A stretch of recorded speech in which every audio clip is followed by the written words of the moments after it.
Bonjour à tous et bienvenue pour ce nouveau live conversation dans votre salon avec Jean-Marc Torolion. Bonsoir Jean-Marc. Bonsoir Ariane. Jean-Marc, président de la FNAIM, Fédération nationale de l'immobilier.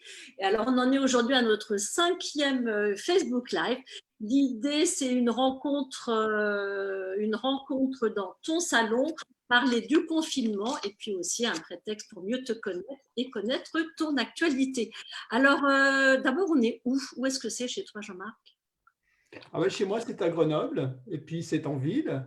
Parce qu'on est urbain, c'est beaucoup plus commode. Donc voilà, on est pas au centre-ville, mais presque, puisque je suis pas très loin en réalité d'une de mes agences. J'ai la chance d'être en dernier étage avec normalement une jolie vue, mais aujourd'hui tout est bouché et il neige à 2000 mètres d'altitude. Bon, ben, Paris, il ne fait pas très beau non plus, il pleut. Quand est-ce que tu as appris le confinement? Comment tu as réagi quand ça s'est tombé dessus? Tu étais à Paris, tu étais à Grenoble? C'est très particulier en fait. Chacun sait que je suis un skieur, hein, que je fais beaucoup de ski. Il s'avère que nous étions à Tignes le 14 mars. Et le 14 mars, nous avons skié. Le 14 mars à minuit, tous les restaurants ont fermé. Et le 15 mars, la station était totalement fermée. Et donc, il y avait là des milliers de skieurs qui ne pouvaient plus accéder aux pistes. Tout était damé. Il faisait un temps, mais alors superbe. Et la saison était terminée. Donc, c'est assez particulier d'avoir vécu ça, au fond. Et la France du ski s'est donc arrêtée et on est tous redescendus dans la plaine. Voilà, donc c'est un moment, j'avoue, assez particulier.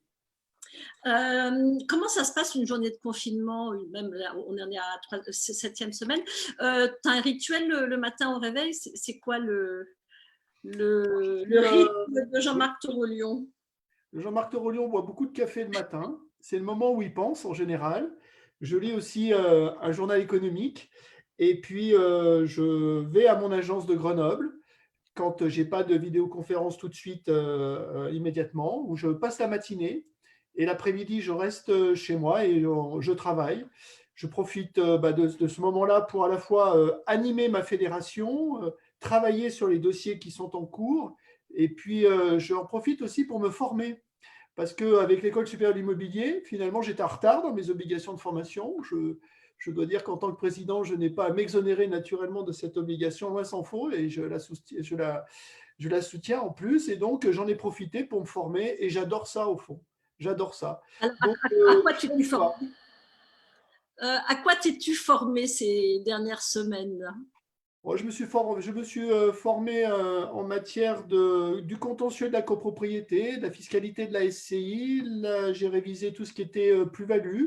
J'ai fait un petit tour sur l'intelligence émotionnelle en passant par une formation sur les réseaux sociaux. Je vais enchaîner prochainement avec un cycle sur la fiscalité de la vente de fonds de commerce, la rédaction du compromis de vente de fonds de commerce. Voilà. Donc, rythme très soutenu. Tu travailles plus ou moins qu'en temps normal? Je ne pense pas travailler moins, je ne pense pas travailler plus, honnêtement. Je pense qu'en réalité, quand on est finalement seul chez soi et souvent en télétravail ou en réunion Zoom, on travaille plus intensément. Donc la durée reste la même, mais je trouve qu'il y a moins de temps de pause. Je crois que je ne t'entends plus. Donc, rythme très soutenu. Tu travailles plus. Alors, je t'entends en double. Bon, j'ai un petit souci. Ce n'est pas grave. Donc, on a vu ton emploi du temps. Tu travailles beaucoup. Tes allers-retours à Paris, comment ça s'organisait? Eh bien, ça s'organise plus parce que je n'y vais plus. Donc, la durée. Je n'y vais plus parce que la fédération est fermée et entièrement en télétravail. Donc, je fais partie comme beaucoup de chefs d'entreprise, de ces gens qui, en réalité, travaillent en corrélation avec leurs collaborateurs, mais d'une façon totalement distancielle et en télétravail. Et ça fonctionne. La fédération est à 100% de ses capacités pour ses adhérents. Est-ce que tu vas garder ce rythme-là après? Tu as déjà pensé à la suite?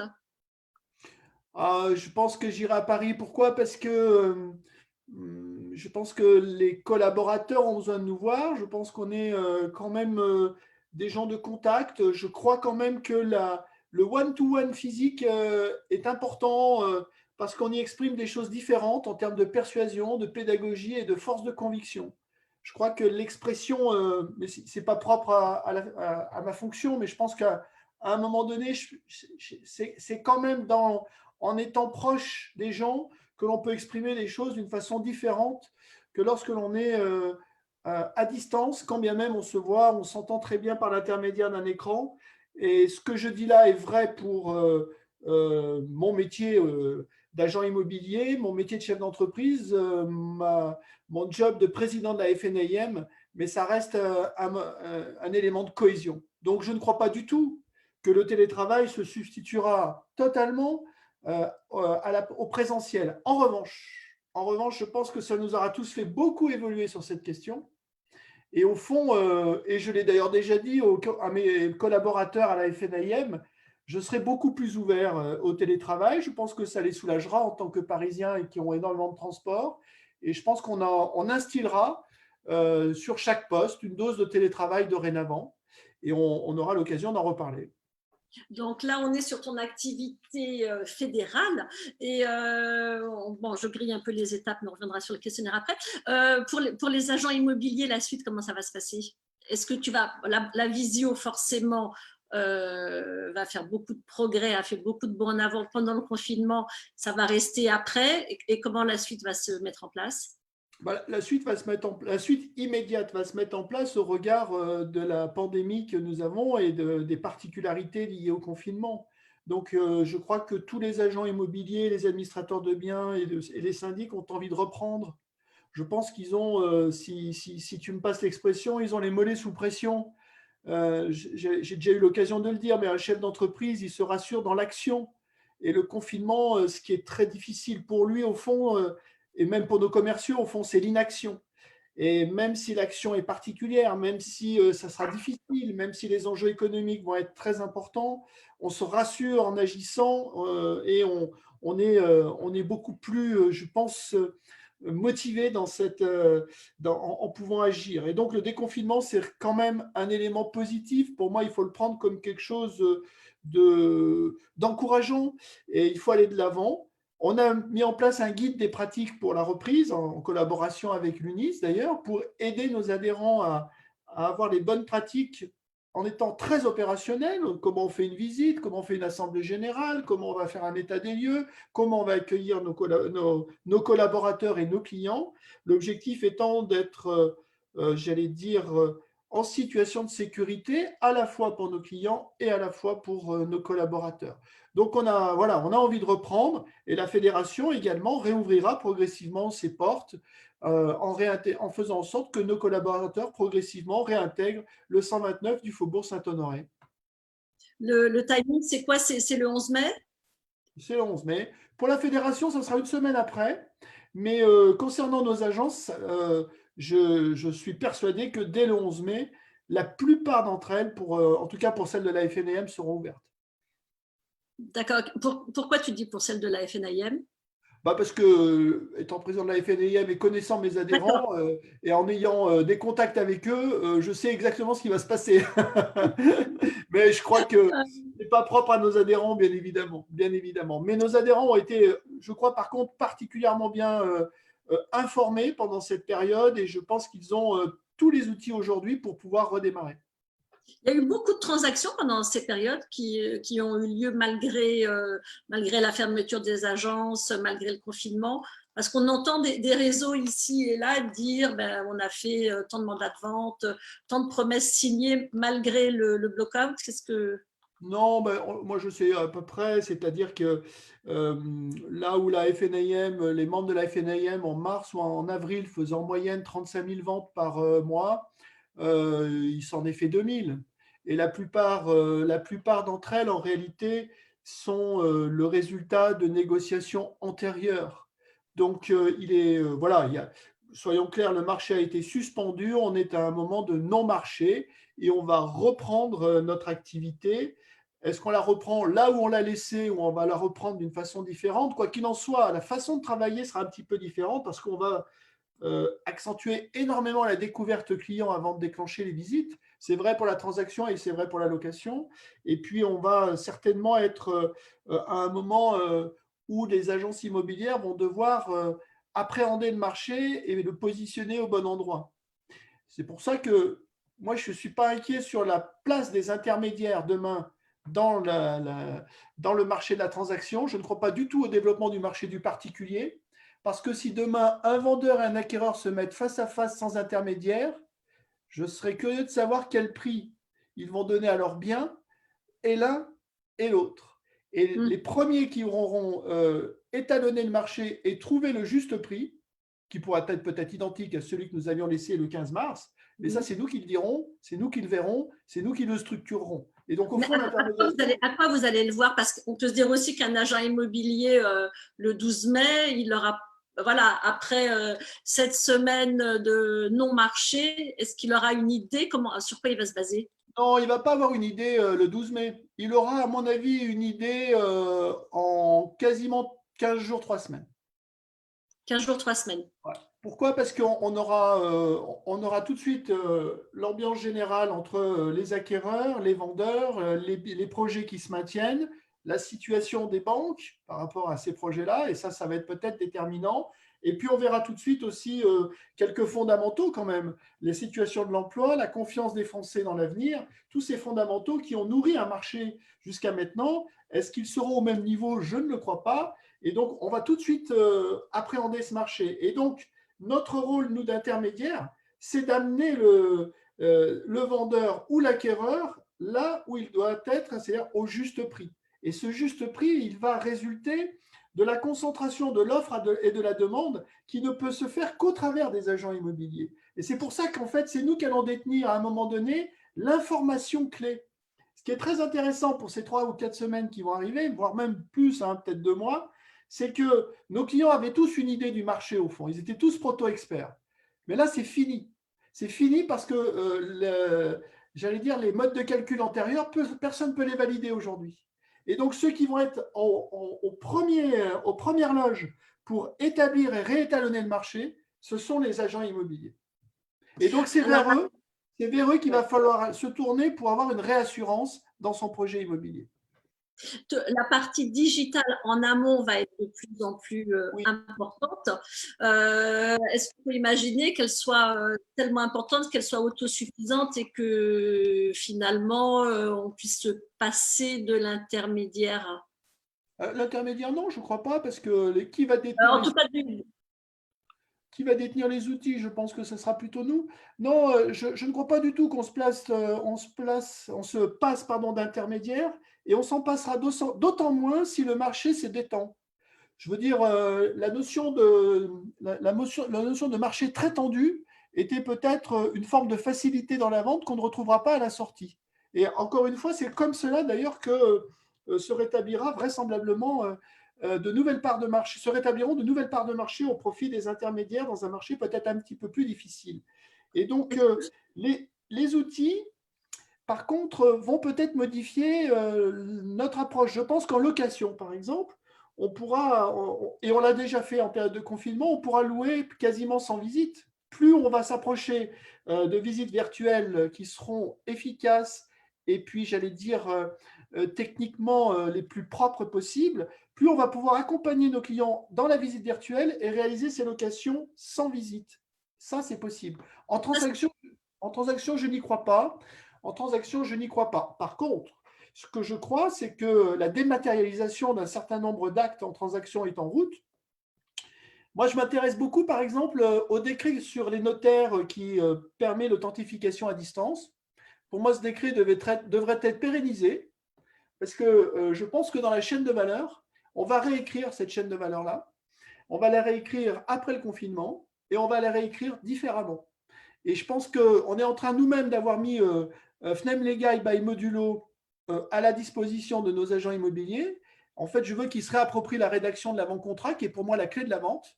l'authentification étant un aboutissement, évidemment, mais la clé de la vente, elle se fait à l'avant-contrat. Et je pense qu'il va y avoir, à mon avis, une échelle de valeur à réécrire. Alors, je prends une question en direct là, de Sam là, qui dit: avons-nous une date pour l'apparition de l'arrêté permettant le vote par correspondance en copropriété? Oui, je pense qu'il sera pris avant le 1er juin 2020, date d'application des ordonnances. Et alors moi, je reviens sur pérenniser cette mesure avec les notaires pour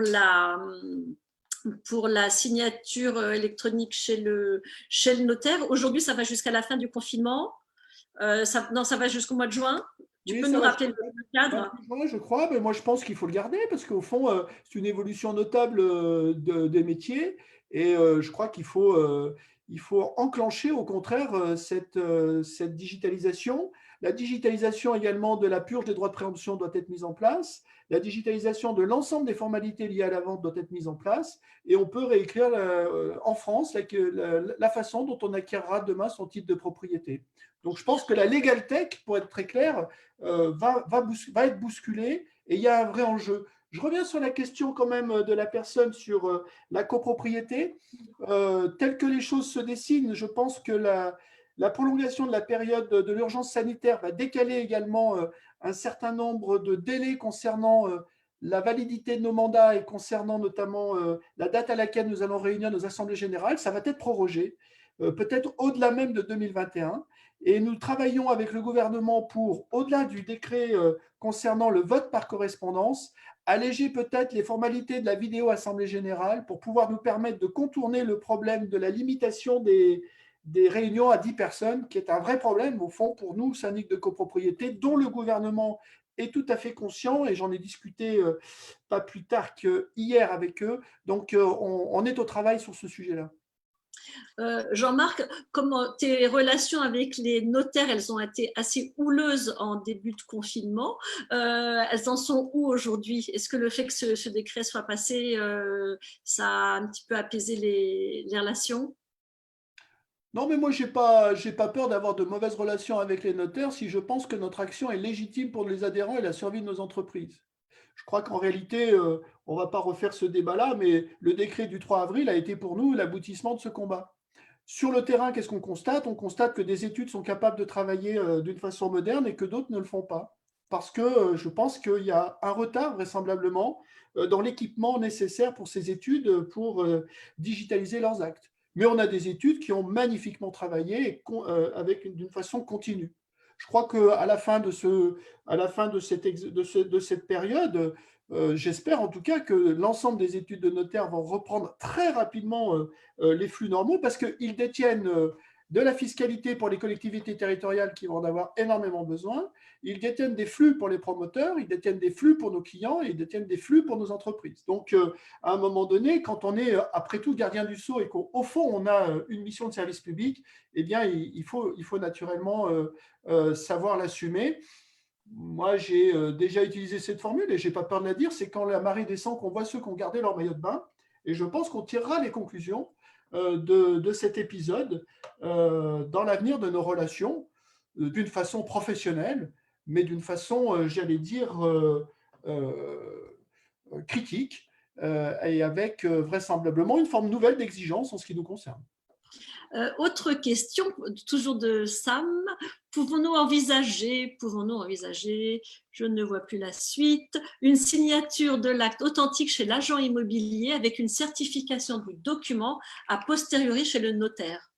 Alors, on peut parfaitement envisager une signature de l'acte authentique chez l'agent immobilier, et je dirais même sans certification a posteriori, de l'acte authentique lui-même. D'ailleurs, ça s'est déjà produit, moi j'en ai déjà signé dans nos agences, et on peut même envisager que ce soit l'agent immobilier qui soit désigné dans la procuration pour représenter le vendeur, ce qui s'est fait pendant cette période de crise, justement, pour accélérer les processus. Et ça ne pose, pour l'acquéreur, c'est totalement différent, évidemment, mais ça pose assez peu de problèmes au fond. Donc, on voit bien que là aussi, effectivement, on a tous nos data rooms, on est en train tous d'avoir nos chambres virtuelles dans lesquelles on dépose nos documents, on fait signer nos contrats. Tout ça doit s'interfacer parce que je pense que l'intérêt ultime, c'est celui du client. Tout ça doit s'interfacer. Et au fond, à cette époque où on a appris à travailler avec des bureaux virtuels, je crois que ça ne s'arrêtera pas. Mais c'est un problème global de la legal tech, hein, au-delà même, j'allais dire, de l'aspect notarial, qui n'est qu'un aspect. Je crois qu'il y a la révolution de la legal tech qui est en place. Et cette révolution-là, il faut faire attention. Nous avons une responsabilité de la maîtriser, de faire en sorte que les valeurs ajoutées ne nous échappent pas et de réécrire encore une fois ce chaînage pour l'acquisition d'un titre de propriété en France. Alors, revenons à mon petit questionnaire. Qu'est-ce que tu as lu pendant ce confinement? Est-ce que tu as un auteur, un livre de confinement dans lequel tu allais chercher d'énergie, où tu t'es évadé? Alors, bon, moi, je suis très éclectique hein, dans la lecture. J'aime beaucoup l'histoire en particulier, mais j'ai dérogé pendant cette période de confinement, j'ai dérogé. Alors, j'ai lu plusieurs livres, mais là, ce que je suis en train de le lire, c'est L'écume de la Terre de Claude Allègre. Et en fait, c'est l'histoire et la genèse de la découverte de la théorie de la dérive des continents. Donc, je me replonge dans notre bonne vieille Terre qui a 4,5 milliards d'années, et ça fait pas de mal du tout. Et ce qui est très intéressant, bon, c'est un grand scientifique, c'était un grand scientifique, mais ce qui est très intéressant, et ça va vous rappeler quelque chose, c'est que quand la théorie des continents a été évoquée pour la première fois, on a entendu toute une partie des scientifiques se mobiliser contre cette théorie. Et puis, on a eu finalement près de 30 ans de combat pour qu'elle s'impose aujourd'hui comme étant la théorie évidemment juste, mais ça montre que C'est quoi dans le monde scientifique, il y a forcément aussi des luttes pour savoir finalement ce qui est vrai, ce qui n'est pas vrai, ce qui est démontré. Et la vérité d'hier n'est pas la vérité de demain en matière scientifique, c'est évident. Et puis je lis autre chose, parce que moi je fais beaucoup de montagne, mais je fais beaucoup de voile aussi. Et donc je me suis replongé dans mon cours des Glénans pour réviser quelques fondamentaux. Voilà, sur notamment des réglages, enfin voilà, des petites choses, des tactiques de régate. Donc, à la fois notre bonne vieille terre, et puis après le confinement, j'espère en tout cas un peu de loisirs. Prendre les voiles après le confinement. Tu regardes la télé? Tu as une série clé, phare? Alors, je regardais très peu la télé, mais du coup, comme je suis beaucoup plus chez moi, c'est vrai que je la regarde. Et donc, sur les conseils de mes enfants, je me suis abonné à Netflix. Ah. Voilà, ce que je trouve d'ailleurs pas mal. Donc, je regarde des séries. Ouais. Je regarde 2 séries en ce moment, Viking et Narcos. Très bien. Je ne connais ni l'une ni l'autre, mais ça parle de quoi alors? Ah ben, Narcos, c'est l'histoire du cartel de Medellín et du cartel de Cali avec Pablo Escobar. Et c'est pas inintéressant de voir à quel point, d'ailleurs, à un moment donné, un État peut être faible et toute une économie parallèle se mettre en place et être d'une telle puissance qu'au fond, elle tient presque un pays. Ça peut nous rappeler parfois peut-être certaines banlieues, je crois, chez nous, d'où le fait de faire très attention. Et puis, Viking, avec un fond historique qui est plutôt très intéressant. Et voilà, c'est de l'histoire. Jean-Marc, au début du confinement, tu as pris la parole pour dire attention, les agences immobilières sont en danger. Tu as chiffré à 10%, je crois, le risque de petites structures défaillantes voilà, qui pourraient mettre la clé sous la porte compte tenu des événements. Où est-ce que tu as trouvé la force de te bagarrer pour tout ça et d'avancer? Bah, Moi, là aussi, je crois qu'on a été, la Fédération nationale de l'immobilier, je crois, a été vraiment le syndicat de cette crise en termes de prise de position, de mise en danger, de discours de vérité, mais aussi de pouvoir rapidement agir pour améliorer les choses. L'affaire des notaires en est une illustration, mais il y a aussi eu les ordonnances, il y a aussi eu tout l'aspect d'information sur les enjeux financiers. Moi, ce que je dis simplement, c'est que dans le métier de la transaction, nous avons des structures qui ont très peu de trésorerie, au fond, 30 jours de trésorerie. Donc, comment financer une reprise en ayant une partie de ces actes bloqués en amont et en sachant qu'on encaissera éventuellement les transactions que l'on va faire au moment de la reprise dans 2 mois ou 3 mois, sans compter qu'on avait le danger des déclarations d'intention d'aliéner qui n'étaient pas purgées ou qui pouvaient se décaler. Donc, c'est là où il faut avoir finalement un aspect, connaître nos entreprises, connaître nos adhérents, connaître nos métiers. Et comme avant d'être un patron de syndicat, je suis d'abord un entrepreneur de l'immobilier, enfin voilà, on a tout de suite compris les choses. Donc, moi, mon énergie, c'est que moi, je sauve les entrepreneurs. Moi, j'aime l'entreprise, j'aime les entrepreneurs, j'aime mes adhérents, j'aime ce métier. Je veux qu'il existe demain et je veux que ces acteurs soient renforcés ou en tout cas ne soient pas trop affaiblis à l'issue de cette crise. C'est ça notre objectif au fond. Mais je sais que ça va être difficile parce que ce n'est pas le moment le plus difficile, Ariane, c'est pas maintenant. Le moment le plus difficile, c'est quand on va réaligner nos équipes, que l'on va devoir assumer les coûts et que peut-être la reprise ne sera pas au rendez-vous, ou en tout cas elle ne le sera pas avec une intensité aussi forte que l'on a pu le connaître. Et c'est là où il y a un danger. Et on va se retrouver au mois de septembre, on va se retrouver à la fin de l'année. Et c'est là où j'ai peur. C'est pour ça que je dis aussi à mes adhérents, n'hésitez pas à prendre un PGE, si vous avez la structure pour prendre un PGE, un prêt garanti par l'État, parce qu'il va falloir financer cette reprise. Il faut conforter votre trésorerie, voilà, et il faut garder vos équipes, parce que ce qui fait le succès de nos entreprises, c'est la qualité de nos collaborateurs, c'est ceux qu'on avait auparavant, c'est ceux que nous devons garder, et c'est ça nos enjeux. Mais je ne me fais pas d'illusions, je crois qu'il faut être lucide. Si on n'est pas lucide, on se trompe. Et la lucidité, c'est de dire que des entreprises vont souffrir, des entreprises vont disparaître. Question de Julien Vran. Bonjour, comment faire venir les clients qui habitent à plus de 100 km?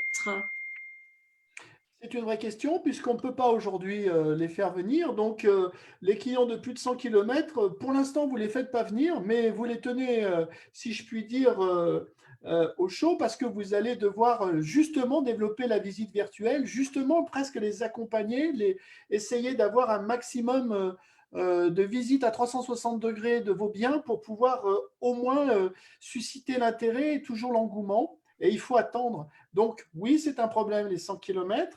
C'est un problème parce que dans certains marchés, notamment de la résidence secondaire, de la résidence de loisirs, eh bien, ça va freiner ces marchés-là. Mais il n'y a pas que ça. Tout le marché de la location, par exemple. Tout le marché de la location, on sait que nos étudiants sont forcément dans une ville et vont dans une autre ville, les mutations. Donc, ce que je compte faire, bien évidemment, c'est que pour changer de logement, pour changer de domicile, il faudra faire sauter cette interdiction des 100 km pour pouvoir permettre en France le retour de la mobilité résidentielle, qu'elle soit pour la transactionnaire ou qu'elle soit pour la location, bien évidemment. De même que la reprise des déménagements est un impératif pour que la France de la mobilité, celle que nous accompagnons au quotidien, elle est importante, c'est près de 2 millions de Français qui changent de domicile chaque année entre la vente et la location, et bien cette France de la mobilité puisse de nouveau fonctionner. En toute alors, sécurité. on arrive à déménager concrètement aujourd'hui. Pas partout. Michael Nogal nous disait on peut déménager. Pas partout, parce que dans certains endroits, d'abord, il faut que les entreprises de déménagement reprennent le travail et elles ont été, elles aussi, en situation de ne pas pouvoir exercer. Je crois que l'arrêté de Julien de Normandie, de ce point de vue-là, était très ambigu et mal fait et je pense qu'il faut reprendre ces instructions-là. Ensuite, on a des gendarmeries qui ne laissaient pas passer les déménagements. Et donc, on avait des territoires où elles les laissaient passer, des territoires où ils ne les laissent pas passer. Et puis, des fois, ils ont changé d'avis aussi. Donc là encore, j'appelle à une homogénéité de la doctrine en termes de déménagement, que les entreprises de déménagement ainsi que les sociétés de location de petits utilitaires puissent reprendre leurs services avec les protocoles de sécurité. Et ce n'est pas simple, je suis d'accord, mais on ne peut pas bloquer la mobilité dans ce pays parce que bloquer la mobilité, c'est bloquer sa compétitivité, c'est bloquer des emplois. Alors, revenons à mon questionnaire confinement. Qu'est-ce qui se passe moins bien que prévu pour toi là, dans ces dernières semaines? D'abord, j'ai un membre de ma famille qui est décédé du Covid, un membre très proche. Donc, c'est quand même quelque chose qui n'est pas anodin et donc on le vit en conscience. La deuxième chose, c'est que ce qui se passe moins bien, c'est peut-être la longueur au fond. Je ne m'attendais pas à ce que ça soit si long et c'est pénible. Je dis pas que je pense qu'il y a plus malheureux que moi, hein, donc j'ai pas de, à titre personnel, je suis pas à plaindre, mais je pense que c'est pénible. Et puis, je me suis fait du souci aussi pour l'emploi de mes enfants, par exemple. Je me suis dit, mais finalement, est-ce que demain, mes enfants qui sont, et mes gendres, qui sont, voilà, qui sont jeunes, qui avaient trouvé des emplois, enfin voilà, est-ce que ça va remettre en question? Donc, c'est des vraies interrogations de cette nature-là. Euh, voilà, c'est au fond rien d'exceptionnel. Je pense que beaucoup de Français vivent et ont vécu la même chose. Est-ce qu'il y a des leçons de vie que tu retiens, Oui, oui, je pense que on découvre que dans nos sociétés complexes, quand un maillon manque, plus rien ne fonctionne. Alors, l'exemple des notaires en était l'illustration, mais au-delà de cela, moi, je rends hommage quand même aux sociétés d'entretien et de nettoyage qui ont été toujours présentes dans nos immeubles. Je rends hommage aux éboueurs des villes qui ont toujours été présents, même en période de confinement. Voilà, ils étaient là. Je rends hommage à finalement des tas de métiers qu'au fond, on avait oubliés ou bon, qui paraissaient tellement naturels qu'on les regardait peut-être plus ou moins bien ou différemment. Voilà. Et on s'aperçoit que dans notre société complexe, eh bien, tout le monde a finalement une fonction, chaque métier a son utilité, chaque métier a sa fonction de solidarité au fond. Et dans cette chaîne de solidarité, eh bien, il est important que tout le monde joue son rôle et qu'on ne raisonne pas in abstracto par rapport à l'environnement qui est le nôtre. Et c'est tout à fait vrai dans l'immobilier, hein. Je veux dire, dans l'immobilier, on dit est-ce que ça va reprendre, est-ce que ça va reprendre. L'immobilier ne doit pas être déconnecté d'un climat économique général. Et au fond, je suis plus intéressé par un plan qui va soutenir l'activité globale de ce pays que par un plan qui va soutenir spécifiquement l'immobilier. Parce que soutenir spécifiquement l'immobilier dans un environnement économique qui s'écroule, ça ne sert à rien. Soutenir, j'allais dire, l'environnement économique global servira bien évidemment de l'immobilier. Donc, je crois que c'est ces solidarités-là qui sont intéressantes. Et puis, je crois bien sûr qu'on a aussi à réfléchir un petit peu sur certaines fonctionnalités et la place de l'État, même si je ne crois pas à la révolution du monde d'après. Et les choses se bousculeront, enfin les choses évolueront plus doucement qu'on ne le croit. Ce qui m'intéresse, c'est d'observer la jeunesse qui a vécu cette crise et au fond, quelle va être la réaction de la jeunesse par rapport à cette crise et c'est celle-ci qui déterminera le tempo de la société de demain. Marco Féo Montpellier nous dit pour toi, quel est le plan Marshall idéal pour l'immobilier? En 3 mots. C'est ambitieux en 3 mots, mais bon, sait-on jamais. Le plan Marshall de l'immobilier. Plan de relance idéal. Je pense que le plan, enfin, il y a plusieurs aspects. Je crois qu'il faut, et je viens presque de le dire, je crois que le plan Marshall, juste sur l'immobilier, ne sert à rien s'il est déconnecté d'une réalité globale. Donc, pour moi, c'est un plan Marshall global. Sur l'immobilier, ce que je crois, c'est qu'il faut abaisser rapidement la fiscalité sur les droits de mutation, reconsidérer le statut du bailleur et avoir un vrai plan de rénovation énergétique de la copropriété avec un œil sur nos primo-accédants qui constituent le fer de lance de l'acquisition. Et si d'aventure les taux d'intérêt venaient à être beaucoup plus élevés, peut-être ne pas hésiter temporairement à remettre en place un prêt à taux zéro pour soutenir l'activité. Mais ce qui m'intéresse, au-delà du soutien de l'immobilier, c'est aussi le soutien de nos entreprises. Et s'il y a un plan Marshall à faire, c'est sur le soutien des entreprises. Je suis beaucoup plus inquiet de la fin brutale du chômage partiel au 1er juin. Je considère qu'il faut que nous puissions bénéficier d'un chômage partiel bien au-delà du 1er juin pour que nous puissions mettre progressivement nos équipes commerciales au travail, parce que beaucoup de nos entreprises ne pourront pas assumer globalement et immédiatement le coût intégral de ces forces commerciales sans avoir un minimum de rentrée d'argent. Donc, c'est peut-être sur ces points-là que je vais plutôt me focaliser dans un premier temps, que nos entreprises bénéficient toujours d'un système d'accompagnement pour pouvoir conforter leur trésorerie et sortir forte de ce confinement. Est-ce que tu aurais deux, trois conseils à donner aux professionnels de l'immobilier qui nous écoutent pour être au taquet le 12 mai? Moi, je pense que là, c'est vraiment la qualité des chefs d'entreprise qui va s'exprimer le 12 mai. Pas d'erreur de gestion, prudence sur les coûts, confortez vos trésoreries, doucement sur les investissements, encouragez vos collaborateurs, mais prendre, à mon avis, le prêt garanti par l'État pour conforter vos trésoreries et pas d'emballement, parce que la vérité sera au mois de septembre et pas maintenant. Donc, et je leur dis, restez optimistes et soyez motivés. C'est là où la fonction d'un chef d'entreprise, c'est d'importer le stress de ses salariés et de leur restituer de la motivation et de l'optimisme. Donc, ça ne va pas être facile. Craignez-vous la dispersion des forces de vente? Oui, oui, je pense que si demain on a 25 ou 30% de volume en moins, je ne pense pas qu'on conserve les forces de vente que nous avons aujourd'hui. Et au-delà de cette dispersion des forces de vente, c'est quel est le bon modèle finalement qui traversera cette crise? Quel est le meilleur modèle? Et là, c'est là où la qualité des chefs d'entreprise va s'exprimer. Et je pense que le management de proximité, pour le coup, de proximité, va avoir son importance. Le professionnalisme aussi. Donc, voilà, je pense que peut-être qu'il y a une redistribution des cartes. Ça va être intéressant à regarder. Il n'y a aucun modèle qui ne sortira indemne de cette crise. Est-ce que le modèle comme des réseaux de mandataires n'est pas a priori quand même mieux parti, mieux armé pour la suite que certaines agences traditionnelles qui n'auraient pas fait le saut dans le digital? C'est un Ah peu ben, schématique de voir ça, mais le saut dans le j'en digital, ça me faut paraît. faire quand même sur le Oui, digital. le saut dans le digital, ça me paraît évident.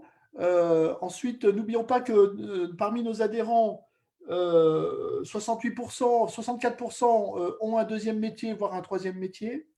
Et ensuite, je pense que quand c'est difficile comme ça, le management de proximité pour tenir le moral, pour encourager, pour pouvoir apporter aussi un relationnel puissant qu'a le chef d'entreprise de quartier, qu'a le chef d'entreprise local, sera peut-être pas inintéressant. Après, l'avantage du modèle que vous évoquez, c'est qu'au fond, la structure de coût est relativement légère, dans la mesure où il n'y a pas de salaire. Mais s'il n'y a pas de revenus au bout, ça va être difficile de tenir au fond aussi ces indépendants. C'est pour ça que je dis aucun modèle ne sort indemne. Les enjeux sont importants pour nous tous. Et voilà, on est véritablement confronté à une qualité du management, encore une fois. Et contrairement à ce que l'on peut croire, ça peut rebattre les cartes.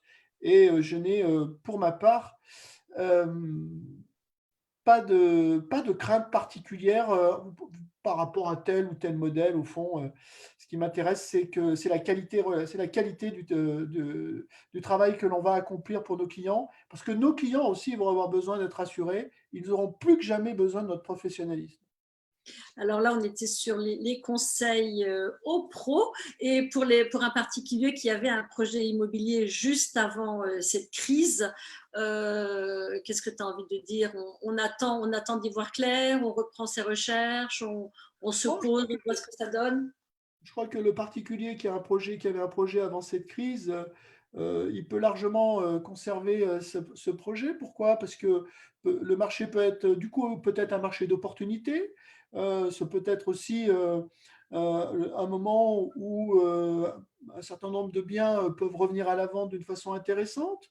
Donc, je crois qu'il faut, là encore, conserver son calme et plus que jamais se faire conseiller. Il n'y a pas de précipitation à avoir. Mais il faut pas. Moi, je pense qu'il faut pas remettre à demain ce qu'on peut faire aujourd'hui. On ne sait pas de quoi sera fait demain.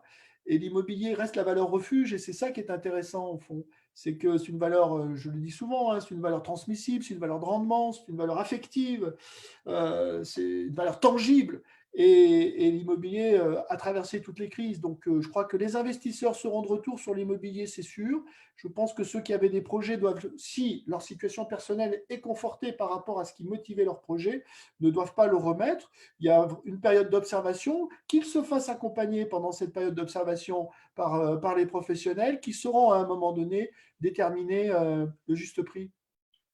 Et alors, le juste prix, justement, ces dernières semaines, parmi tes adhérents, est-ce qu'il y a beaucoup de particuliers qui se sont rétractés sur des Non, promesses de vente en cours non, non, ou qui ont voulu faire jouer les prix ou non. intégrer des clauses de… Non?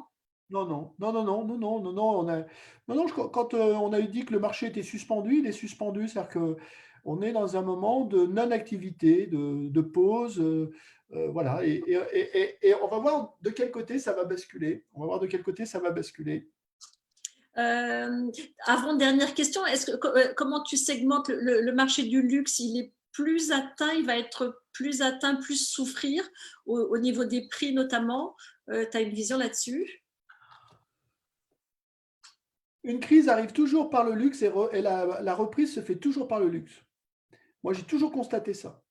Donc, aujourd'hui, si on parle du luxe, je pense que ceux qui ont perdu beaucoup d'argent, toutes choses étant égales par ailleurs, évidemment, enfin, globalement, c'est plutôt les fortunes industrielles qui ont plutôt aujourd'hui perdu beaucoup d'argent. Donc, je crois que quand on voulait acheter un bien 30 millions, mais un bien 30 millions, il vaut peut-être 15 millions demain, parce qu'à ces échelles de valeur, au fond, voilà. Donc, je pense que c'est le marché à observer, le marché du luxe, au fond. C'est le marché à observer. Je n'ai pas d'opinion particulière à ce stade-là. Je crois quand même qu'il y a quelques grandes fortunes qui auront peut-être, dans un premier temps, d'autres soucis que de se positionner sur de l'immobilier, encore une fois, la valeur, elle est refuge pour tout le monde, hein. Elle est refuge pour tout le monde. Alors maintenant, on prend un peu de hauteur. Comment, selon toi, le monde en est arrivé là où on en est aujourd'hui? À quoi tu attribuerais la situation? Moi, je suis... enfin, c'est une question difficile. D'abord, il y a cet impondérable qui est une épidémie. Cette épidémie, aujourd'hui, elle intervient dans une société qui ne supporte pas l'aléa et qui ne supporte pas la peur. Et au fond, on est confronté à quelque chose qu'on ne connaît pas, dans une société où on veut toujours tout comprendre, on cherche partout des responsables, on cherche toujours à attribuer et à trouver quelque chose de rationnel à ce qui peut nous paraître à un moment donné irrationnel. Mais l'humanité a toujours vécu comme ça, avec des moments difficiles et des moments où elle ne comprenait pas, où elle a compris après. Et donc, je crois que c'est cette période que l'on va vivre où, parce qu'on n'a pas connu de guerre depuis combien de temps, enfin, on était quand même dans un confort, et un confort intellectuel, et je crois qu'on en est arrivé là aussi parce qu'on a été un petit peu dans le déni, soyons clairs, collectivement dans le déni, hein, collectivement dans le déni. C'est-à-dire que les Italiens fermaient leur station de ski, les nôtres n'étaient pas fermés, il y a 10 kilomètres entre les deux, et on ne comprenait pas pourquoi les Italiens fermaient leur station de ski. Et finalement, au fond, nous, on ne se posait pas la question, mais moi le premier, on a été dans le déni. Et donc, je crois que ça doit nous servir de leçon. C'est une leçon de lucidité qu'il faut qu'on prenne, une leçon de lucidité, y compris de la part des hommes politiques, y compris des Cassandres, une leçon de lucidité. Et peut-être d'humilité aussi. Hein. Hein, et d'humilité. D'humilité aussi. Et c'est pour ça que, voilà, je pense que humilité, lucidité, solidarité, c'est ça les mots aujourd'hui qui doivent nous guider, et surtout l'entrepreneuriat, parce qu'il va falloir reconstruire. Je crois aussi qu'on prend conscience de ce qu'est l'entreprise. Parce que là, l'économie, c'est qui? C'est pas l'État, hein. L'État va nous aider.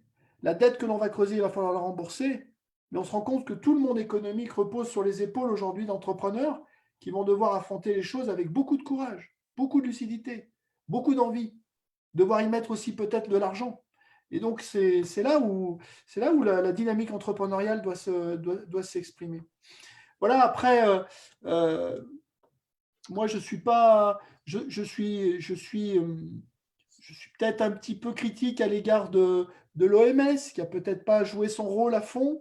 Je ne porte pas de jugement sur les informations des uns et des autres, mais je crois qu'il faut, voilà, il faut avoir conscience qu'il faut accepter de pouvoir vivre parfois dans une zone d'incertitude où on ne maîtrise pas tout, ce qui était très courant dans le temps, au fond, et qu'on avait perdu de vue. Il y a Maxime Hébert qui dit « Merci Jean-Marc Torolion pour votre intervention très pertinente et humaine avant tout ». Et c'est vrai qu'il y a beaucoup d'humanité, on en a beaucoup besoin aujourd'hui et dans tout ce que tu viens de dénoncer. Jean-Marc, c'est quoi être sweet pour toi?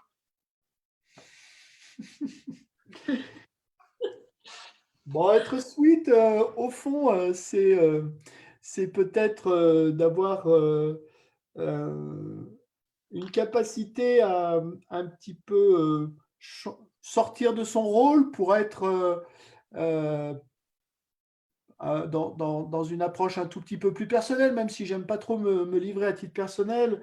Mais voilà, l'idée, c'est peut-être être sweet, c'est être cool pour pouvoir débattre sans pression avec quelques idées plus personnelles. Alors, j'ai une dernière question. Est-il question de réduire le délai de convocation des assemblées générales? C'est une bonne question, je l'ai demandé. Je voulais effectivement obtenir du gouvernement que l'Assemblée générale, ça c'est pas sweet hein, comme question. Hein. Non, c'est pas suite, je les prends comme ils arrivent. Hein. C'est pas suite du tout. J'avais demandé à ce que nous puissions bénéficier d'une modification temporaire de l'article 9 du décret de 67 pour ramener le délai de 21 jours à 15 jours. Le vrai problème, c'est qu'on n'y arrivera pas, je le dis, et j'ai eu la réponse hier. Pourquoi? Parce que quand on envoie une lettre commandée, on a 15 jours pour aller la prendre. Et donc, si je réduis mon délai à 15 jours et qu'on n'a que 15 jours pour prendre la lettre commandée, en fait, là, j'ai forcément une cause d'annulation d'Assemblée générale par rapport au droit de propriété. Donc, je l'avais demandé, comme j'ai demandé d'ailleurs à ce qu'on puisse se dispenser de mettre tous les documents en annexe pour les assemblées générales que l'on avait déjà convoquées et qu'on n'a pas pu tenir. Voilà, donc ça, je vais l'obtenir par contre. En revanche, je ne vais pas obtenir un raccourcissement des délais. C'est bien dommage parce que ça nous aurait permis de cadencer différemment effectivement nos réunions. Parce qu'il faut bien avoir conscience qu'on va faire peut-être 130 ou 140 000 réunions de plus sur la période que nous allons avoir à partir du 11 mai, si tant est qu'on arrive à les faire avec ces fameuses réunions limitées à 10 personnes. Dernière question après, on se quitte. Comment vont se dérouler les AG pour les immeubles de plus de 30 copropriétaires? En visio? Alors, on est en train d'avancer, on avance plusieurs hypothèses. D'abord, l'idée générale serait peut-être de pouvoir avoir un assouplissement de la visio pour pouvoir nous permettre de faire un certain nombre d'assemblées générales où on mixerait finalement trois choses. La présence du conseil syndical, le fait que nous ayons des votes par correspondance qui permettent à tout le monde de s'exprimer par correspondance sur les résolutions et une partie en visio pour ceux qui souhaiteraient malgré tout s'exprimer quasiment en temps réel dans l'Assemblée générale. Forcément, nous allons devoir adapter la façon dont nous allons travailler. Pourquoi aussi? Parce que je pense à nos collaborateurs. Des collaborateurs qui vont enchaîner 2 ou 3 réunions par semaine, est-ce qu'on va les mettre en permanence devant 10, 20, 30 copropriétaires ou est-ce qu'on essaye de trouver un modus operandi qui limite malgré tout le contact? Et puis, si tant est qu'on puisse réserver des salles, il faudrait que ces salles permettent la distanciation. Donc, ce n'est pas simple la copropriété, ce n'est pas simple. On va y travailler avec le gouvernement qui est alors parfaitement conscient du problème. Sachez qu'aujourd'hui, telles que les choses peuvent résulter du report de l'état d'urgence sanitaire, nous bénéficierions de la faculté de reconduction de nos mandats pour tous ceux qui sont échus jusqu'au mois de septembre et également une reconduction des assemblées générales à tenir jusque quasiment le mois de mars 2021. Donc, laissez-nous un tout petit peu de temps en tant que syndicat professionnel au regard des nouvelles donnes qui résultent du discours d'Édouard Philippe, avec un ministère du Logement qui est parfaitement conscient des problèmes et à l'écoute, laissez-nous vous apporter des solutions. Ce que je vous conseille à court terme, bien évidemment, c'est d'arrêter les comptes de vos immeubles, c'est de faire vos réunions de préparation d'assemblée générale avec des conseillers syndicaux en vidéoconférence, de vous tenir prêt pour les convocations, et puis ensuite, on va vous donner des modus operandi, suivant d'ailleurs l'importance de l'immeuble. Merci beaucoup, Jean-Marc, d'avoir été avec nous pour ce live et d'avoir joué le jeu de l'interview suite confinée, déconfinée. Et alors, pour finir, on se quitte en musique. Qu'est-ce que tu as envie de nous faire écouter, de partager avec nous? Qu'est-ce que tu écoutes? Ah, alors ce que j'écoute, je vais pas vous passer un petit morceau, mais mes goûts, tu les connais, il me semble, parce que j'avais fait une émission. Oui, je sais. Une émission. Bon, moi, je suis plutôt très rock. Donc voilà, j'aime beaucoup AC/DC, j'aime beaucoup les Rolling Stones. J'ai été un fan et je reste un fan de Johnny Hallyday. Et puis voilà, de Paul Person, pour ceux qui connaissent aussi. Voilà, du groupe Téléphone. Voilà, c'est ça, Jean-Louis ma Aubert. culture musicale, c'est celle de mon âge. Merci beaucoup, Jean-Marc, À d'avoir été bientôt. avec nous.